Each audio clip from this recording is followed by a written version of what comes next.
when I properly enter concentration I do not notice whether I have thought or not. Suen Che said, not to notice whether or not you have thought is eternal concentration. How can you enter it or come out of it? If you come out of it or enter it, it is not the great concentration. Qi Huang was speechless. After a long while, he finally asked, who is your teacher? Suen Che said, my master is the sixth patriarch at Tizao Shi. Qi Huang said, what does your master take to be dhyana concentration? Commentary. Qi Huang practiced dhyana meditation. His first teacher was the fifth patriarch, Heng Zhen. Formerly, when cultivators left the home life they would travel everywhere in search of a bright aid. Knowing one. Suen Che did public relations work for the sixth patriarch. He traveled all over China saying, my teacher is the sixth patriarch, the genuine recipient of the robe and bowl. When he heard about Qi Huang's cultivation he went to visit him and said, hey! What are you doing here, hey? Qi Huang just said, I am entering concentration. You say you are entering concentration, said Suen Che. Tell me, do you do it with the thought in mind that you want to enter concentration, or don't you have such a thought? If you do not enter it with such a thought in mind, then all inanimate objects could also enter concentration, because they don't have thought either. But if you do, then all living, conscious creatures could enter as well. Qi Huang said, when I enter concentration I don't notice whether I have thought or not. At that time I'm empty. Suen Che said, if you don't notice whether or not you have thought, then that is permanent concentration. How can you come out of it or enter it? How do you go in? How do you come out? If you can enter or leave it, it's not the great concentration of the Buddha. Qi Huang was dumbfounded. What am I going to do, he thought. I do go into concentration and come out of it. He couldn't open his mouth for a long time. He knew that his own words had no principle, that Suen Che's wisdom was higher than his own, and that he had no means to debate with him. Finally he asked, who is your teacher? Your eloquence is superb. Surely your master is even more clever than you. Who transmitted the Dharma to you? My teacher is the sixth patriarch, the abbot of Nanhua Temple in Tizao Shi, said Suen Che. What does he take to be dhyana concentration? Qi Huang asked. Sutra. Suen Che said, my teacher speaks of the wonderful, clear, perfect stillness, the suchness of the substance and function, the fundamental emptiness of the five skandhas, and the non-existence of the six organs. There is neither emerging nor entering, neither concentration nor confusion. The nature of dhyana is non-dwelling, and is beyond the act of dwelling in dhyana stillness. The nature of dhyana is unproduced and beyond the production of the thought of dhyana. The mind is like empty space and is without the measure of empty space. Commentary. The sixth patriarch says that the original nature is wonderful, clear, perfectly still and unmoving. Its substance and function both are thus unmoving, clear, and illuminating. The five shadows, i.e. the five skandha heaps of form, feeling, perception, impulses, and consciousness are fundamentally void, and the six sense objects of form, sound, smell, taste, tangible objects, and objects of the mind are also non-existent. When you understand the wonderful function of the original substance, there is no question of either dwelling or not dwelling in dhyana. The dhyana nature transcends that kind of dead dhyana which is attached to stillness. The nature of dhyana itself is unproduced and transcends such thoughts as, here I sit in dhyana meditation. Sutra. Hearing this explanation, Qi Huang went directly to visit the master. The master asked him, kind sir, where are you from? Qi Huang related the above incident in detail. The master then said, it is truly just as he said. Simply let your mind be like empty space without being attached to the idea of emptiness, and the correct function of the self nature will no longer be obstructed. Have no thought, whether in motion or stillness, forget any feeling of being common or holy, put an end to both subject and object. The nature and mark will be thus, and at no time will you be out of the state of concentration. Commentary. What Suan Che told you was correct, said the master. Just make your mind like empty space, but do not hold on to the idea of empty space. You will then function in an unhindered way. When something presents itself, you will respond, and when it passes, you will be still. This is to be unobstructed. Whether moving or still, whether walking, standing, sitting, or lying down, have no thought. Do not think, I'm a sage, and do not think, I'm just a common person. Forget about feeling holy or common, get rid of emotional feelings altogether. Be without subject or object, do not have something which sees and something which is seen, something which makes empty and something which is made empty. You should know that when you see brightness, your seeing is not bright, when you see darkness, your seeing is not dark, when you see emptiness, your seeing is not empty, when you see form, your seeing has no form, when you see existence, your seeing is not existent, and when you see non-existence, your seeing is not non-existent. The Shurangama Sutra says, when your seeing sees the seeing, nature, that seeing is no longer seeing. Your seeing nature is beyond your seeing, and your seeing cannot reach it. Your seeing nature should be separate from and unattached to your false discriminating seeing, and you should not hold on to the thought of seeing. If you adhere to the idea of subject and object, maintaining that there is someone who sees as well as an emptiness which is seen, you are left with just that knowledge and vision. You should put an end to both subject and object. Sutra. Just then Chi Huang attained the great enlightenment. What he had gained in 20 years vanished from his mind without a trace. That night the people of Hopi heard a voice in space announcing, "Today, Dhyana Master Chi Huang has attained the way." Later, he made obeisance and left, returning to Hopi to teach and convert the 4 assemblies there. Commentary. All of a sudden, Chi Huang had a great, not a small, enlightenment, and the skill he had acquired in 20 years of diligent cultivation completely left him. There was not a trace, not an echo. Before he had entered Samadhi thinking, I am entering Samadhi, but now he had nothing at all. Everything was empty. He had returned to the root and source of all dharmas. Although Chi Huang himself was in Hoshuo, that night in his native village on the outskirts of Peking, his neighbors, disciples, and dharma protectors all heard a voice in space saying, "You should all know that today Dhyana Master Chi Huang reached enlightenment." Later, Chi Huang bowed to the 6th patriarch, took leave and returned to Hopi to teach the Bhikshus, Bhikshunis, laymen, and laywomen there. Hopi is about 1500 miles from Hoshuo. That's a long walk. One member of the Sangha. Sutra. One of the Sangha asked the master, who got the principle of Huang Mei? The master replied, the one who understands the Buddha Dharma. The Sangha member said, Hi Master, have you obtained it?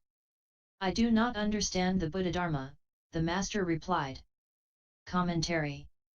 This member of the Sangha was truly a barbarian, an uneducated savage. He rudely confronted the master and asked, who got the robe and bowl of the 5th patriarch Hung Zhen of Huang Mei? He knew very well that the 6th patriarch had it, but he asked anyway. From this we know that among those who came to the master for instruction there were rude country peasants as well as good disciples. He knew that his question was insulting to the master, and what he meant by it was, you can't even read. How can you be worthy of the robe and bowl? The master said, one who thoroughly comprehends the Buddha Dharma obtains that principle and the 5th patriarchs. Robe and bowl. Chapter 7. Opportunities and Conditions. One member of the Sangha. But High Master, the Bhikshu said, have you got it or not? He didn't believe that the master had received the transmission. The 6th patriarch didn't say yes and he didn't say no, he simply said, I don't understand the Buddha Dharma. What do you think? Was he telling the truth? Piksha Fangpian Sutra. One day the master wanted to wash the robe which he had inherited, but there was no clear stream nearby. He walked about 2 miles behind the temple where he saw good energies revolving in a dense grove of trees. He shook his staff, stuck it in the ground, and a spring bubbled up and formed a pool. Commentary. The master walked about 2 miles behind the temple, where he found a luxuriant grove filled with tall trees and good vibrations. People who have opened their 5 eyes and obtained the 6 spiritual powers can tell at a glance the geomantic properties of any particular piece of land. So when the master planted his tin staff in the ground, the 9 metal rings which hung from the head of his staff echoed through the wood, and a spring gushed forth to form a clear, pure pool. The public washing stream is about 1/3 of a mile behind Nanhua Temple. Whether this present stream is the same source that was used during the 6th patriarch's time is uncertain. Sutra. As he knelt to wash his robe on a rock, suddenly a monk came up and bowed before him saying, "I am Fang Pian, a native of Shishu. A while ago I was in India, where I visited the great master Bodhidharma. He told me to return to China immediately, saying, 'The orthodox Dharma I treasury and the Samgati robe which I inherited from Mahakashyapa has been transmitted to the 6th generation at Tzao Shi, Shaozhou. Go there and pay reverence.' Fang Pian has come from afar, hoping to see the robe and bowl that his master transmitted. The master showed them to him and asked, 'Superior one, what work do you do?' 'I am good at sculpting,' he replied. Keeping a straight face, the master said, 'Then sculpt something for me to see.' Fang Pian was bewildered, but after several days he completed a lifelike image of the patriarch, 7 inches high and wonderful in every detail. The master laughed and said, 'You only understand the nature of sculpture, you do not understand the nature of the Buddha.' Then the master stretched out his hand and rubbed the crown of Fang Pian's head, saying, 'You will forever be a field of blessing for gods and humans.' The master rewarded him with a robe, which Fang Pian divided into 3 parts, one he used to wrap the sculpture, one he kept for himself, and the third he wrapped in palm leaves and buried in the ground, vowing, 'In the future, when this robe is found again, I will appear in the world to be abbot here and restore these buildings.' Note, during the Sung dynasty in the 8th year of the Chia Yu reign period, 1063 AD, while Piksha Weixian was repairing the hall, he excavated the earth and found the robe which was like new. The image is at Cao Chuan Temple and those who pray before it obtain a quick response. Commentary. Think about it, Bodhidharma had long since died in China, but Piksha Fangpian met him in India.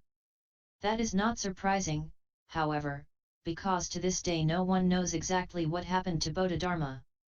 I will now tell you a true story. While I was living in Manchuria I decided, for various reasons, to leave the home life and cultivate the way. The man I most respected was Wang Xiaozi, filial son Wang. When he was 28 years old his mother died and he practiced filial piety by sitting beside her grave. He built a small hut out of scrap lumber to protect himself from the bitter Manchurian cold and lived there for 3 years, according to the Confucian custom. When the first 3 years were up he decided to stay for another 3 years, so in all he practiced for 6 years. During the second 3-year period he did not speak, no matter who came. Every day he sat in his hut, meditating and reciting the Diamond Sutra. Toward the end of the 6th year he had a daydream. In Qian and Kuangling mountains, he thought, there are cultivators who live for over 1,000 years. When I fulfill my filial obligations I'll go there to cultivate. The following morning, during meditation, he heard a Dharma protector say, "Today an important guest will visit you." He thought perhaps a great official was coming and he waited until 10 o'clock when he saw a monk approaching wearing rag robes and carrying a bumble stick. Filial son Wang did not speak out loud, but in his mind he wondered, where is he from? The monk replied, I'm from Kuangling mountain. Filial son Wang then thought, what is his name? The monk told him his name and added, in the Ming dynasty I was a general and later I left home to cultivate. We two have a karmic affinity for one another, and so when I heard that you wanted to go to Kuangling Mountain, I felt I should advise you that the monks there cultivate solely for their own benefit. You, on the other hand, should cultivate for the good of all. After you have finished your act of filial piety, build a temple right here and spread the Buddha Dharma. Now, filial Sun Wang hadn't spoken to the monk, and yet the monk read the questions in his mind. That shows that the monk had the spiritual power of knowing others' thoughts and had obtained the 5 eyes and 6 spiritual penetrations. He said he was from the Ming dynasty. Filial Sun Wang lived during the first years of the Republic, some 300 years later. So you see that Bodhidharma could easily have been seen in southern India several hundred years after his disappearance from China. That he met Fang Pian there and told him about the robe and bowl is a very ordinary matter, nothing strange at all. Bhikshu Fang Pian knew how to make Buddha images. He carved them in wood and molded them in clay. The master very solemnly said to him, "Please sculpt an image for me to see." Caught off guard, Fang Pian just stood there in silence, but a few days later he had finished making a true image of the patriarch. It looked just like the master. The nose, ears, eyes, all the features were exactly right. It was a perfect likeness right down to the finest detail. When the master saw the little statue of himself he couldn't help but smile. "Fang Pian," he said, "you may know how to model clay, but you don't know the Buddha nature. In any case, you should leave home in every life, become a bhikshu, and act as a field of blessing for humans and gods." Master Wo Lun's verse. Sutra. One bhikshu was reciting Dhyana Master Wo Lun's verse. Wo Lun has the talent to stop the 100 thoughts. Facing situations his mind won't move, Bodhi grows day by day. When the master heard it he said, "This verse shows no understanding of the mind ground, and to cultivate according to it will increase one's bondage." Then he spoke this verse. Huineng has no talent to stop the 100 thoughts. Facing situations his mind often moves, how can Bodhi grow? Commentary. The name of the reciter of Wo Lun's verse is not given. Perhaps he had no name or perhaps he didn't want to be famous. Dhyana Master Wo Lun could cut off his thoughts, but Wo Lun himself, the cutter off of thoughts, still remained. Thus he had fallen into the second or third position. He was not in the first position. Upon hearing Wo Lun's verse, the great master replied, "I haven't a single talent, nor even the thought of cutting off thought. My mind responds in a natural way. Who cares whether Bodhi grows or not?" Here he expresses the same principle as in the verse he wrote while still a layman at Huang Mei. Originally there is not one thing. Where can they dust a light? The Absolute is pure, what need is there to dust it off? End PFS 007